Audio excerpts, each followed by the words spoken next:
What is up, everybody? Welcome to this episode where we are not here to talk college basketball, college baseball. We're here to talk college football. We're not here to play school. It's Nope. me, Jake Majka, along with my brother, Alex Majka, as we are here to break down week 3 of the college football season. Alex, how are you doing today, man? Good.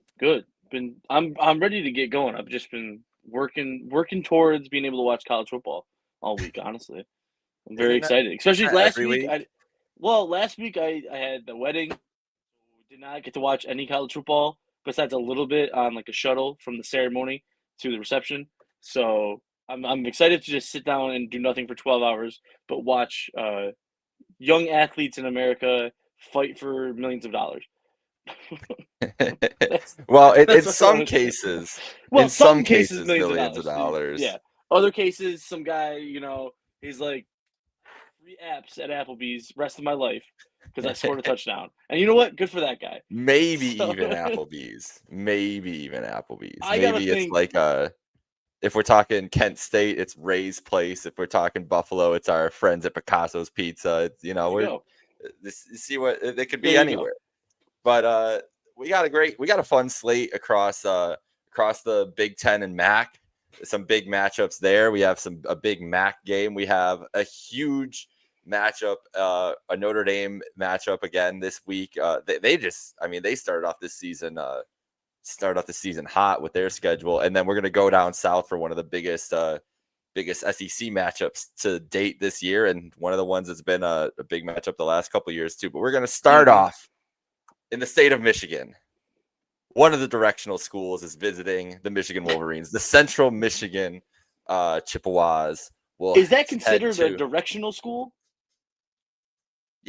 Central, right in the Yeah, middle, but like I guess. directional would be like Western Michigan, Eastern Michigan. So, well, I guess I don't know. I would They say what it's are like a locational school. I don't know. Like vocational? I What do don't they think that was the call the word. rivalry of the directional schools? Do you remember? Well, isn't it like the Michigan Trophy or something like that? I'm looking it up. Yeah. I don't remember either. For Western, Eastern, and Central because they're a part of it. Central is a part Yes. of that, but it's not called like the Directional Cup or something. Yeah, no, I can't see any I can't find anything in Like specifically, but yeah, anyways, they're taking on the Michigan Wolverines today. yes, What do you at the got Big on this House. game? I don't know. We're still trying to figure out what Michigan is right now. Obviously, with Yeah. a true freshman quarterback brought in. They played that game against New Mexico really close week 1 and in the Big House. Um, and they ended up pulling away. And Bryce Underwood didn't look bad at all, like really by any means. But that was a close game throughout, and New Mexico was able to battle in. CMU, meanwhile, had a solid start to the year. They went on the road to San Jose State, a team that was a contender in the Mountain West last year, and returned a lot of key players. And was able to force 3 turnovers, 2 interceptions, and come out with a win.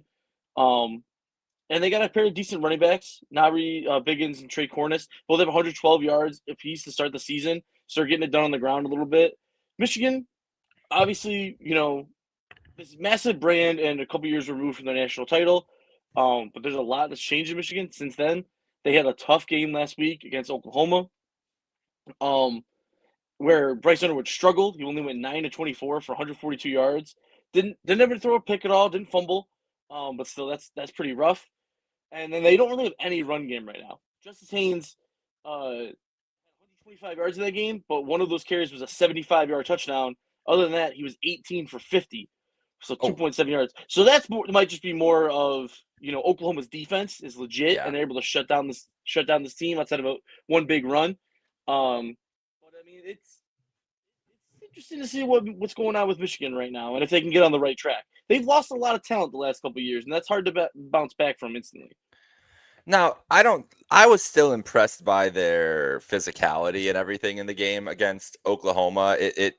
Bryce Underwood, yeah, I mean it was not a good game, but that Oklahoma defense, what Brent Venables has been able to do to turn them around and get them back to where Oklahoma fans and you would expect historically Oklahoma to be is pretty impressive. We knew that was going to be um, a slug out kind of matchup. But you said like there really was no offense at all besides the 75-yard touchdown, which happened after Bryce Underwood and Justice Haynes got into it on the sidelines. We're screaming at each other. So things were not going Yeah. well for the Yeah. Wolverines and That's Norman even tough. before that play.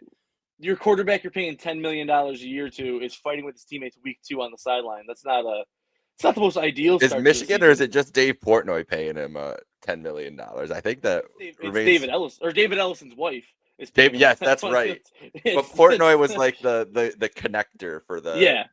that situation or whatever happened there. But anyways, this is an interesting matchup because like you said, it's a physical game too. Like these guys are going to be beat up, and Central Michigan had a nice win on the road to start the year, as you said. This is not going to be a pushover game. 28.5.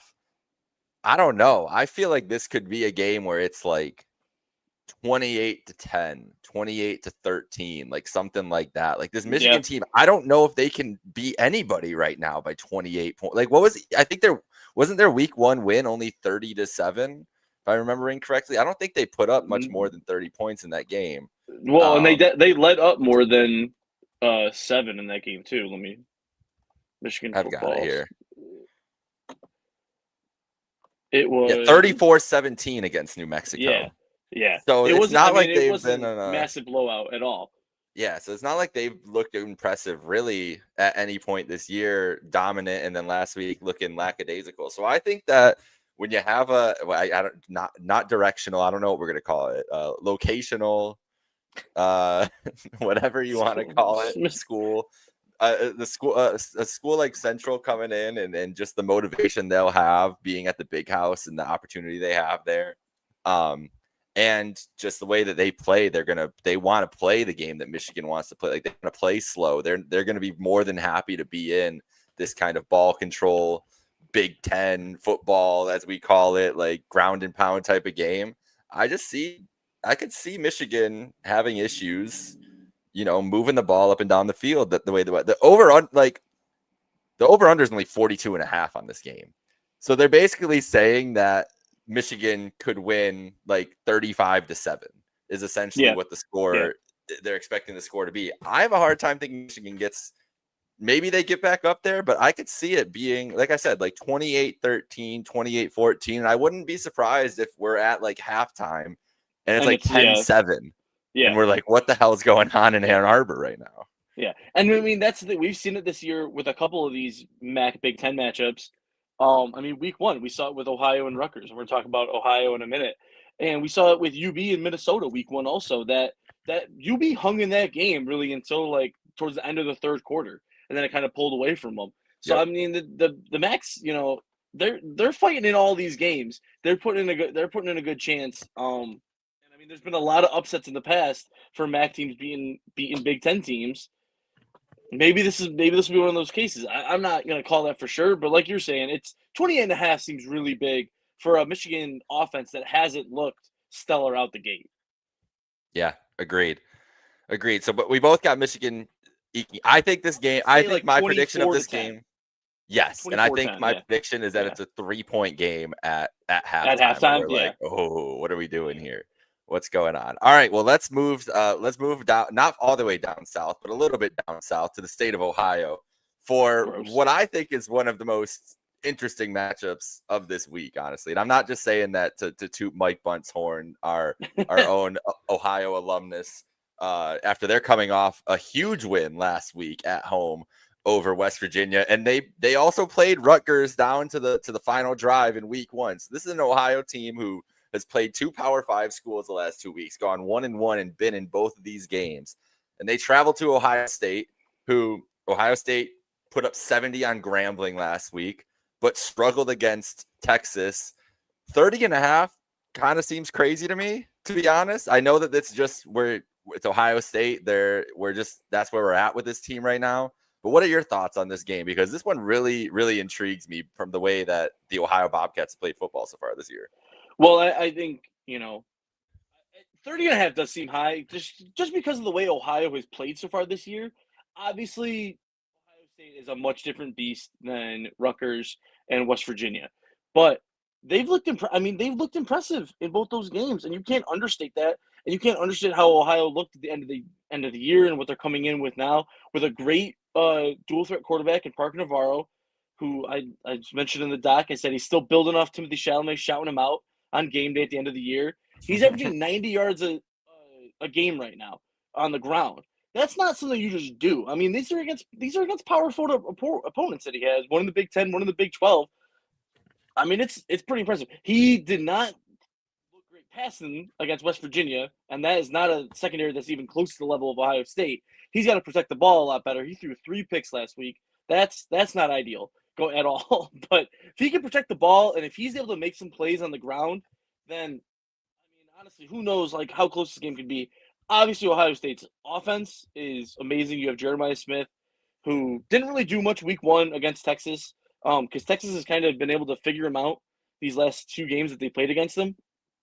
But you can't count out Jeremiah Smith against a non-Texas team. Can't count out Cornell Tate, who's a great second receiver. They're still trying to find the running game a little bit, but Julian Sain looks like he's everything that was promised as a 5-star quarterback coming in, and he looks calm. He looks poised. He's I think he went like 19 of 20 or something like that last week. Some states that he had like over 90% It was, I think, against Graham. it was like 8. I think it was 18 to 20, but Something still, like that. Yeah, crazy, insane numbers. And obviously that's Grambling. It's an FCS opponent, but still, you don't just do that. Like that still means something that you're able to almost be perfect in a football game. That's not something to like completely like throw away. So I don't know, 30.5 seems a little high just because of what we've seen out of the Bobcats this year. I'm just hoping it's at least like close. And same thing, maybe close to the first half, where it's maybe Ohio State, they make some dumb mistakes early because Ohio comes out all fired up and they're able to force a turnover early, or they could break a big play, and all of a sudden, what if Ohio gets the ball first? They go right down the field, 70-yard drive, and it's 7-0, and it's like, oh shit, what do we got going on, in Columbus? So that's what I'm hoping for out of this game at least, and it's interesting to look at Ohio, a good MAC team, and for down the road as we're talking about these teams, as they get into conference play going forward. Yeah, absolutely. This is an interesting spot for Ohio, because I think that they've shown that they can play in different ways, but they want to be physical. They want to control the run game, and their defense flies around. Like this is a really impressive. Like last week watching that, even the last 2 weeks, I watched both those games, good chunks of those games against West Virginia and Rutgers. It doesn't look like talent out of place, especially on the defensive side of the ball. Like they're playing with them physically and speed wise. So I think that, and we've seen this with the Buckeyes in years past, where they've had some slow starts against teams that they should, handle, whether it be in conference play or whether it be in non-conference play. I'm trying to find the exact example. But I think you're right about the motivation part of this. It's the Ohio having the chance here at Ohio State, as you have here, that it's only the 7th meeting between these two teams, which is kind of crazy that the Buckeyes don't want to meeting, but they're 6-0 because they had to vacate a win. Okay. Yeah. But kind of wild that Ohio State wouldn't, bring in Ohio more often. It just seems pretty easy to do, but just like it does. Yeah, first matchup since 2010, so 15 years. It's very odd. So it's a big opportunity. Like OU the campus is going to be going crazy. I bet you there's going to be a ton of bet you there's going to be a good traveling group of fans there from OU that's going to be not loud, but they're like, listen, the thing is there might be more OU fans at that stadium than you think, because Buckeye fans are selling these tickets. Like Buckeye fans want to care about going to this game. They care about going to, I don't know who they got at home the rest of the way. Penn State. They got Penn State exactly. They got Penn State at home later on in the year. That's really they really don't have a great home schedule this year. So that's basically the big game that they got coming down the pipeline. So this is not going to be one that Buckeyes fans are locked in for. It's a night game, which they'll be excited. It's an hour drive from Athens to Columbus. That's what I'm saying. Like it could be a really fun environment, and if this game gets if it's similar to the Central, the way we were talking about in the first half, where it's, say it's 17-14 Buckeyes or 17-10 Buckeyes in the first half, those Buckeye fans are going to be nervous. The players are going to get tighter, and this could be a closer game. I think this is an easy cover for OU. I don't see how this is a 30-point game. I'll say the Buckeyes pull away, though, and win 38-17 in this one. I do think they will win this game. But I think it's more 20 points than 30 points. I'm going to say – I think there's going to be a few field goals. I'll say 34 14. 34-16 because OU's going to get OU's going to get some weird like field goals and stuff in there too. Okay. So 34-16, so that's 18 points. Yeah. That sounds good. Alternate spread. 18-point alternate spread. I like that. So.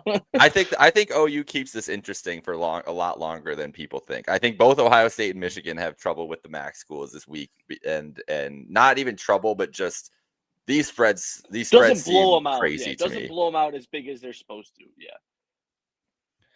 But now we have to get to the main event of the week, at least for me, for our fellow friends at Trainwreck Sports, who I've been hearing. I've just heard so much disrespect all week. Probably warranted, maybe, but disrespect nonetheless. It's UB Kent week tomorrow on CBS Sports Network. Not even just ESPN Plus. We got the CBS Sports Network matchup at noon. Noon at CBS noon. Sports Network. Buffalo travels to Kent, Ohio. Kent in the blackout uniforms, Mo, tomorrow. It's a blackout at the stadium at noon for some reason. How many fans are going to have? It's a great question. Early season, honestly, early September MAC play, you might be able to expect a decent amount because it's early. First of all, early in the day. So you're not messing with anybody's plans later on in the day. Honestly, you're starting off people's plans for the day. And it's warm. It's going to be like 75 degrees and sunny in Kent, Ohio. So, and there was honestly, I was impressed by the crowd that was there for week one, for their first game of the year. It was a good student section. It was a pretty loud crowd. So I think they're going to show out for this Buffalo game. And there'll probably be a good chunk of Buffalo fans too, obviously. Nice. I'm sure. I mean, it's not a far drive. Yeah. Besides Akron, it's the easiest, traveling road game for Buffalo fans. So I would imagine that they have a good contingent there. What are your thoughts here before I get into my extremely biased thoughts about this game? Well, I was kind of surprised. I was looking this up, like how close like the all-time series history is. For these teams, it's UB leads 16-14, so it's almost 500 between these teams. The last win was 2023. You worked one of these games, correct? I worked 2019. 2019 is that the game? Did you work that one? I believe so. And that was a big. That was a comeback. Tuesday night. I believe so.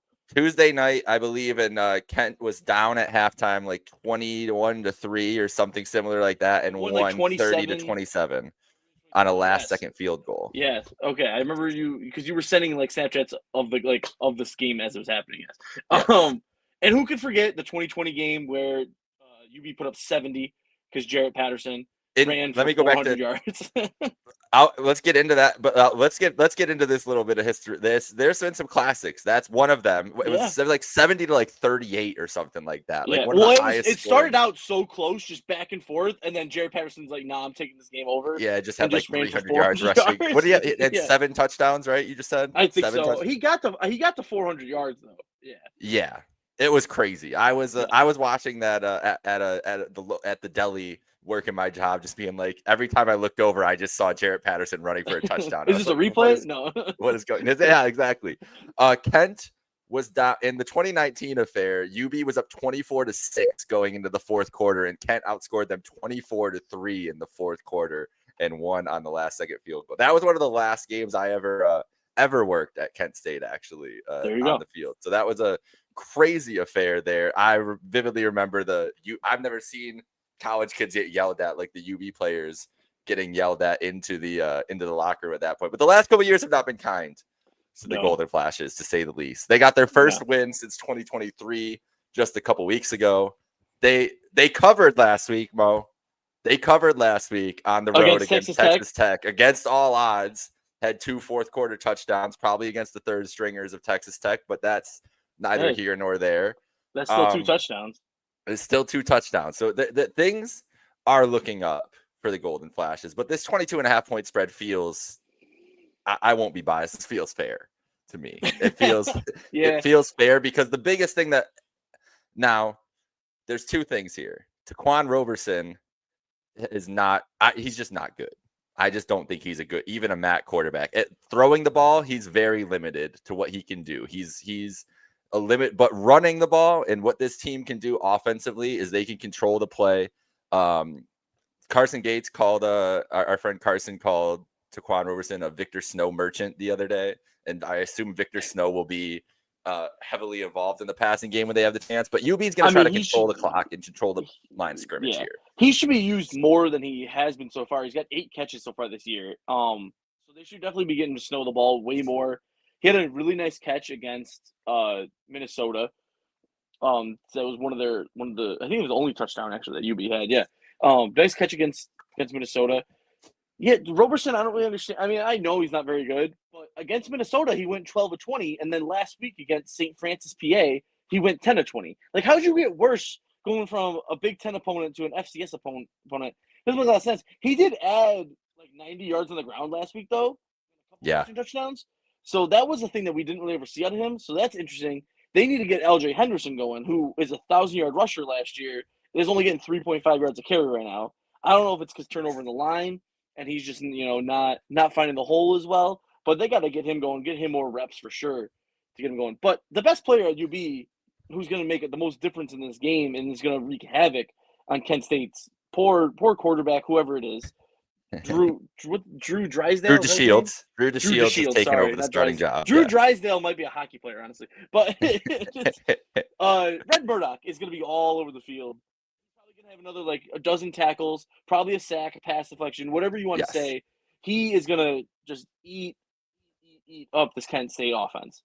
So I want to discuss this a little bit more about the history of the chaos of these teams' games, because we have the 2020 version, which it has UB was ranked 25 in that game, which I don't remember them being ranked for that matchup during the COVID year. That's crazy though. The next year, Kent, this is the last time Kent was in a bowl game, was the Dustin Crum year. It was 48-38. Kent State beat UB, but Kent was up 31-10 at the end of the first half, and UB went on 28-3 run in the third quarter to make it a game before Kent pulled away. So that's another crazy one. And then I think 2022 even was a 30-27 Kent State win at UB in overtime, which was just another exciting affair. Then 2023 UB won 24-6. And last year, I don't think they played. Last year was a blowout. No, last year 43-7. Buffalo won at home. November 26th. It was the last game of the season. I didn't even think they played last year. I thought the last one was 2023. It was 0-11 Kent State, who just was down and out. So that's the thing right now. Kent State's got to find their Pete Lembo, because Pete Lembo's got him working. He's got it figured out for him. 9-4 last Coach year. Lembo. Yeah, they're looking good right now. Shout out Coach Lembo, who's been eating wings with our guys Maniac and Donnie the last couple of weeks on. I know. I'm not trying to show. I'm not trying to show bias. He actually is a good coach. No, Pete Lembo is he is a great coach. No, he's what he's done in 2 years for UB. Like, Buffalo is a real contender for the MAC this year. Like, one of the best teams in this conference. To have the performance they had against Minnesota, and who cares if it was against St. Francis, to do it. St. Francis beat Kent last year. Like, I didn't like that. That's the thing. St. Francis literally beat Kent in Kent last year, and UB just mopped the floor with them last week. Like, that's the levels we're talking about. Now, no matter what you think about this Kent State team, it's a different team from the last 2 years because Kenny Burns is not their coach anymore. Like, Kenny Burns was the issue. They clearly have more structure and care more about Mark Carney. Is he a good coach? Do they have good players yet? I don't know if they're going to be able to really compete in MAC play, which is why I would say UB's probably going to win this game at Kent. But I think this is a more competitive, just more D1 college football operation than it's been the last 2 years, because and it's so disappointing as a Kent State alum and fan, because they were like, as we talk about, going to bowl games, putting up these incredible games against UB for the couple years, and then Deion Sanders shows up, steals their head coach, and then scapegoats him halfway through the season for blaming him because his offensive line can't protect Shador. So it's been a rough couple years, but it feels like there's positive momentum, and this is this is like, I'm very excited just to see where they're at actually. Like, you can't, like, week 1, yes, it's only a 4-point win over a D2 team or a FCS team, but think of the mental hurdle that this team had to get over to just get a win. Like, when you haven't won a game in over 2 years, like, just getting that first win can really open up a lot for the players and just, like, build some more belief. So they knew they were going to get cooked last week. Let's see what they look like at home here in a big matchup against a team that they've played close all these years past, like probably one of their bigger, outside of Akron, one of the bigger rivals in the conference, just across all sports. I would and say just see what happens. Just show how equal this series is, especially all sports, but football especially, how close the series is and how back and forth it's been. Obviously, the last couple of years it's been UV's favor, but I mean Kent was ripping off a string of wins there too. Last week, I mean they really had no chance. So it's like hard to look at it, and we're gonna get to a team that's kind of similar right now. It's because like first week FCS opponent, and then next week on the road at a very good, like a good Big 12 opponent. I don't want to say very good for Texas Tech, but a good opponent. So it's like kind of skews you. Like this is where we're gonna see what their middle ground is really, and what they can do, and what really matters to their season. Like, is how can you perform in MAC play? How can you compete? Yeah. And what will you look like? So we'll see what happens. I think that UB wins 24-10. I would say like 31-10. I'm gonna give them. That's just my Taquan Roberson. I mean, he hasn't looked good. I won't lie about that. But we knew this 4 years ago. The deer in the headlights he was a Penn State quarterback, stepped in for Sean Clifford unexpectedly at Iowa in a top 5 matchup. But even if you're a freshman deer in the headlights, you got it. He just didn't look like he even knew what he was doing. He couldn't get the snap off. He got like 5 false starts in a row or delayed. Yeah, like, he didn't know what he was doing. And then bounced around for a while, but. Well, let's get into as we wrap up here, let's get into the 2 big ranked matchups of the week. Starting off in South Bend, Indiana, rematch of one of the best of a great game last year, a week 1 game. That was, I believe, was it game day last year? I think it was Notre Dame. To open the year? I think so, yeah. We got Texas A&M visiting South Bend at Notre Dame. So what are your thoughts on this one here? I mean, 7th meeting all time between the school. Notre Dame leads 4-2. Last year's win at College Station, like you mentioned. This is A&M's only 2nd time they've ever been to South Bend. The last time was back in 2000. So that's kind of interesting. It's interesting. It's hard to say because we only have 1 game of tape for Notre Dame to look at and to go back. And that was like a top 10 matchup on the road. Against a good Miami team, against a good offense and defense, but it's like hard to say like what we think of this team in this moment. Like CJ Carr, we've only seen play 1 game, and he looked good. He had an interception against Miami, but he looked solid. He had a couple passing touchdowns. He had a really nice rushing touchdown, and he's not known as a rusher, but he showed a lot of grit on that play. The biggest thing to take away was Jeremiah Love looked terrible against Miami. He couldn't get anything going on the ground. And that's a cause for concern if that's litmus test. If it's just Miami's defense is really legit, or if that's kind of what he's going to be this year and he's going to take a step back, that's not ideal. But it's so hard to say because they've only played that 1 game. It's very odd to me that they didn't play last week at all. Like, I get big game on the road at Miami week 1, but it's like, why are you not like having like a MAC school or an FCS opponent or a Sun Belt school or anything week 2? Like, it is really odd that they didn't do that. Which could benefit them in this game, like getting rest and being fully rested at home. That's true. A hard hitting week 1 game. You want to know maybe because it was on Sunday? Sunday is I was gonna say a short week. It's possible. I don't know. It's interesting to look at least. Didn't UNC UNC played on a short week though. They played on Monday and then they play Friday. Well, listen, Belichick, he don't care. He I said, mean, that's like get a to Sunday. work. That's like a Sunday game to a Sunday night football game to like a Thursday night football game. So Belichick Yeah, got those exactly. guys ready, I guess. He's used to it. But either way, it's just hard to say right now with Notre Dame because obviously we know how good they were last year, and I mean they made it to the national championship game, and they had studs all over the field. This year we just don't know enough about them yet to really say. Obviously, 6.5-point favorites at home makes sense to me. I don't think that's crazy at all. A&M has looked solid this year. Yeah, Marcel Reed, who our dad really thinks he looks like Vince Young when he's out there playing, which is very high praise that is for some high Marcel praise. Reed. Um, I mean, he has looked good. He's a solid rushing quarterback. He's a good He's only passer. 6'1". Vince got a little bit of height Yeah. on him, So but see, I think it's just the way maybe it's the way he runs. I don't know, yeah, but he's got 8 touchdowns so far this year, over 600 yards from scrimmage. The Cassius Howell on their defensive line, who had 9.5 sacks 2 years ago at Bowling Green, and then with limited, played in every game last year for A&M, but limited playing time. Only had 3, only had 4. He's already got 3 sacks this year, so he looks like he's fired up and ready, and is ready to wreak havoc on CJ Carr. So, I don't know. I want you to go first on who you think's gonna win. I think Notre Dame's a better team. I think Notre Dame's one of the best teams. I think they're one of the best teams in the country, honestly, and I just think that highly of Miami too. I think that was like 2 probably playoff teams. But I think the spread's kind of crazy to be a touchdown. I think this is going to be a field goal game. What's the over under on this one? Let me check here. That's a good question. I would probably take the under, honestly. I think so. Yeah, 50.5. I think it's going to be 24-21 Notre Dame. I think we get a low scoring, physical, slug it out kind of matchup.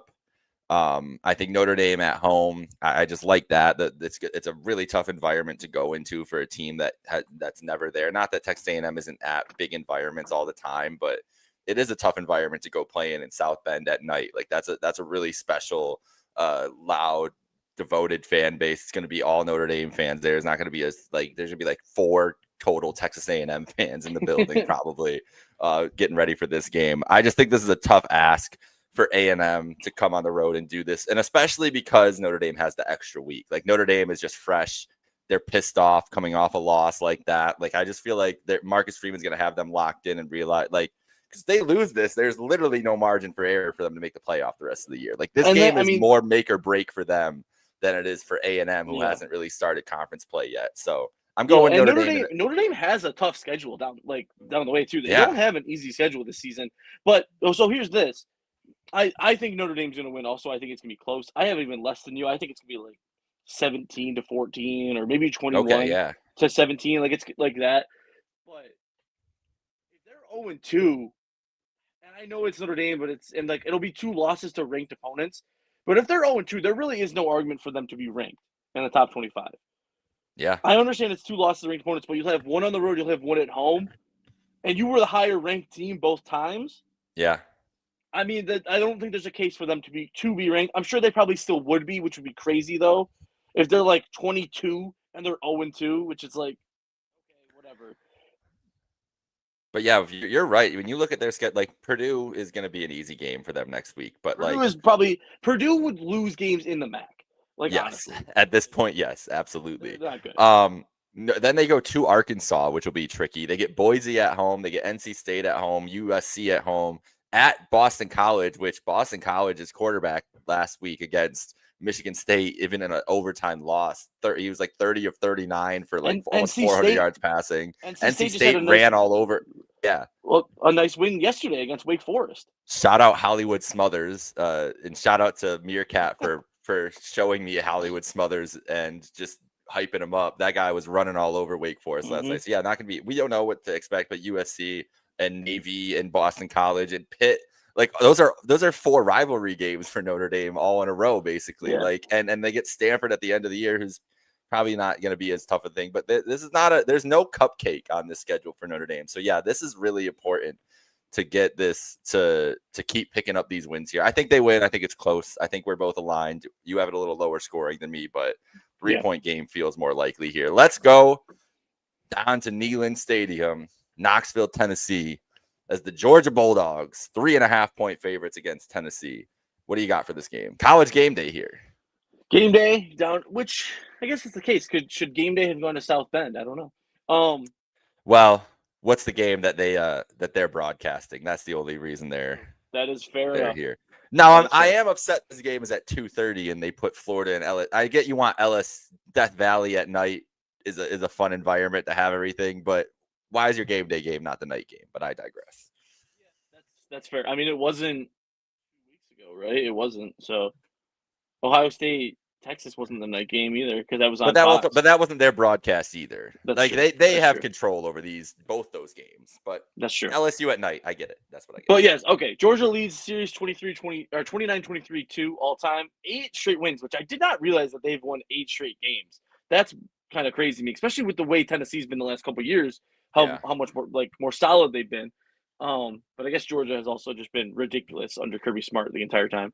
I don't know. Georgia dropped last week. They were 4, and they dropped to 6 because they just didn't look good against an FCS opponent.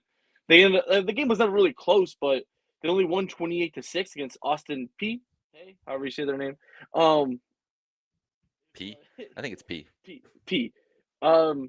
I don't know. I mean, it's Kirby Smart's defense. It's still disgusting. They're 9th in the country right now, 6.5 points a game.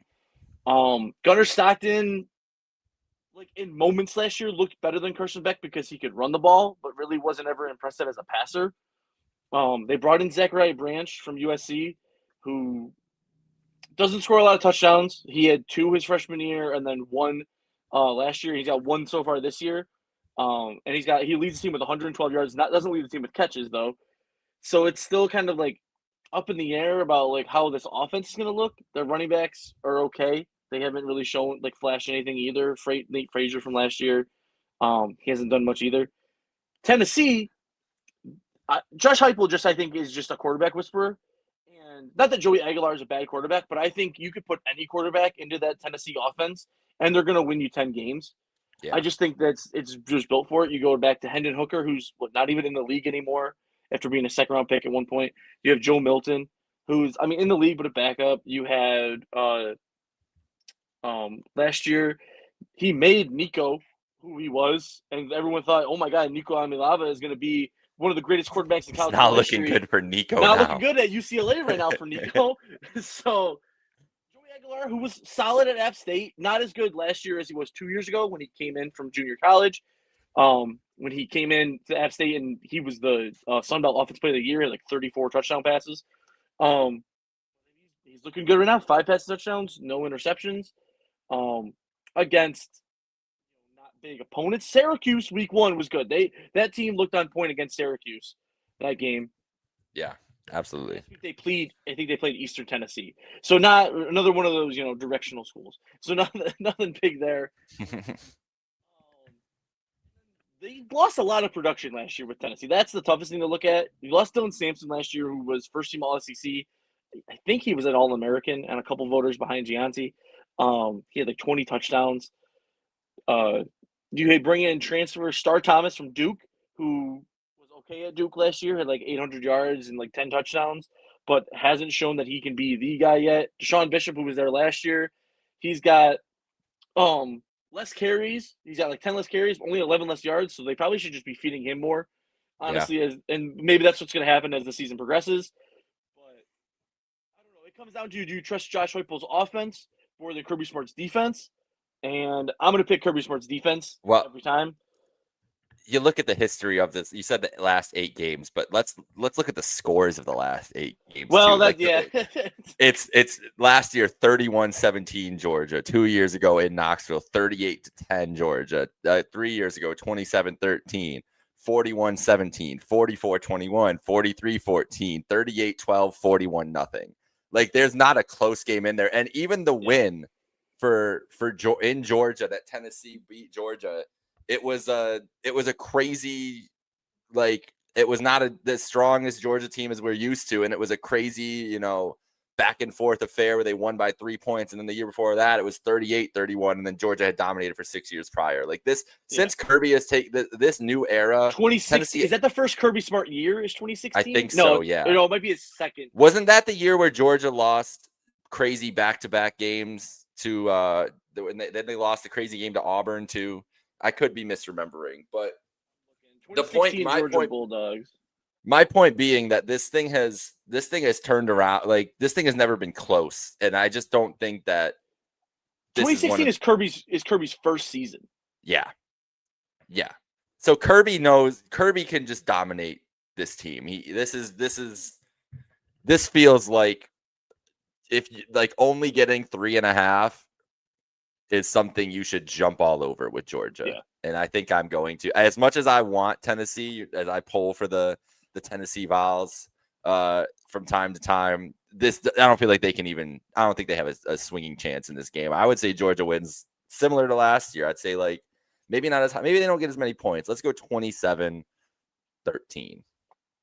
I'm good with that score. I'll say 28-14 just to be different, but we're about the same number. That 2016 year, this was Georgia's schedule. They came in ranked number 18 in the country, beat North Carolina in the Chick-fil-A kickoff game at the Georgia Dome, so it's kind of just a home game. Beat Nicholls State. They were at Missouri, but they they were number 9. Beat Nicholls State 26-24. So they dropped from 9 to 16. Beat Missouri 28-27. So they're playing fast and loose already. Lost at Ole Miss, was ranked 23, 45-14. The next week, lost at home against Tennessee, 34-31. Won at South Carolina, lost to Vanderbilt, 17-16. Lost against Florida, 24-10, and then ripped off 3 wins. Kentucky, number 8 Auburn. They upset Auburn that year, actually. Beat Louisiana Lafayette, and then they lost rivalry against Georgia Tech 28-27. So not a great, and then they won their bowl game against TCU.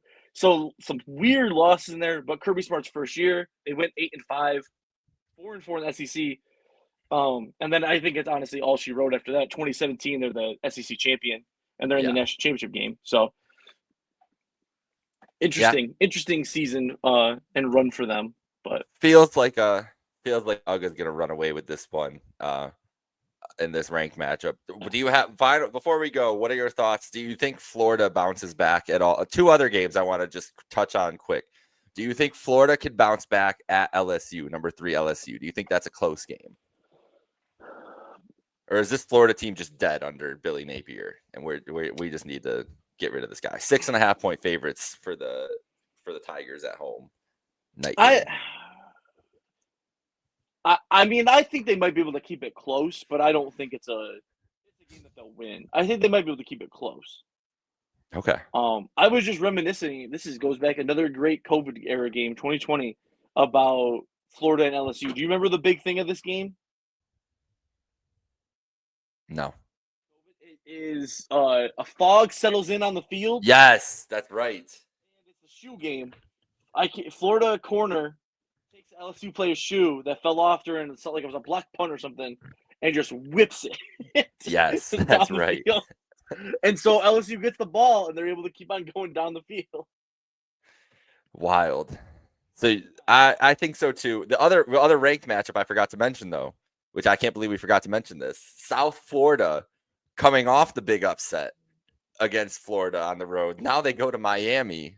In a similar spot. They were 18.5 point dogs last week, 17.5 point this week, but they're ranked number 18. Do you think they can do it again? I think Miami is worlds better than Florida Gators. I think so, but listen, man, Byron Brown, that quarterback, he's fun to watch. He is. So I mean, if he can make some plays on the ground like he's been able to the last couple weeks, I mean, it's who knows. I do think though that Miami is just better. I think Carson Beck looks like a whole other quarterback than he has. He's healthy too. Like he clearly was hampered by his injury. Yeah. Last year he was hurt. He's 26-3 as a starter. I mean, those 3 losses are SEC losses. That's how you want to look at it. Or well, one of them was in the playoff last year, and they lost to Notre Dame, who went on to be in the run-up for the national championship. Yeah. Or no, did Gunnar Stockton start that game? I don't even remember. I think Beck. He got hurt in the SEC championship against Texas, and I don't think he started that game. Okay. So either way, though, he's still 26-3. I mean, it's pretty impressive. I think Miami is the team to look out for the ACC, especially from we'll talk about this. Clemson being down at 1 point, 16-0 against Well, Troy last week. I'm not even like it's Miami and Florida State and everybody else, I think, in that. And that matchup comes in a couple weeks, Miami and Florida State, but I think they'll end up meeting again in the SEC title game or ACC title game. It feels like from what we've seen for 2 weeks, like Clemson, and that's why I'm wondering about this LSU team. Like I don't care about the number on their ranking. Like if Clemson is like who they are, and LSU didn't look great last week. Like they have a sneaky win at Clemson against a team who might be mid. They only won 23-7 last week. So maybe Florida has a bounce back week and this is a close game. And maybe LSU is crazy overranked. This is why I hate preseason rankings because we're like I don't think LSU is the third best team in the country, but they've just kind of ended up there because they beat Clemson, who was high ranked at the beginning of the year, and they were high ranked at the beginning of the year. But maybe these teams are both like 9-win teams or 8-win teams to begin with. I mean, it's possible. I said to you last week, Dave Klubnik is what everyone says about Drew Aller on Twitter. Yes. Is when they just complain and say he's the worst quarterback I've ever seen or whatever. It's like, which I don't actually think is true for either of those guys. But I just think in these moments is that we've seen more out of Drew than we have out of Cade. And he just he's supposed to be as good of a prospect. He's supposed to be the rusher too. He's such a dual threat guy or whatever. And Clemson in a rivalry matchup, only 2.5-point favorites at Georgia Tech. So I mean, it could get real slippery real quick for the Clemson Tigers there. But Georgia Tech's a good team. Yeah, they are a good team. They're 2-0 right now. They've been looking good the last couple of years. The only other matchup of interest is Wisconsin going to Alabama. Let's see if Bama what's good with this Bama. I mean, I wish Wisconsin was in a better spot to present a challenge to Bama, but it's the same thing as last year. That was a game we talked about when Bama had to go up to Madison. We're like, this is huge. This is a ranked matchup. Let's see what's gonna happen. And then they just got steamrolled by Jalen Milroe. So I don't know. It's Jalen Milroe ain't walking through that door. That's for sure. No, that's true. That's true. Ty Simpson, buddy. Let's see what happens. But all right, that was a breakdown of the big matchups here on Not Here to Play School. For Alex Majka, this is Jake Majka. Thank you all for tuning in. Enjoy your weekend of college football. We'll be back next week to break down all the biggest games. Have a good night, folks. Yep.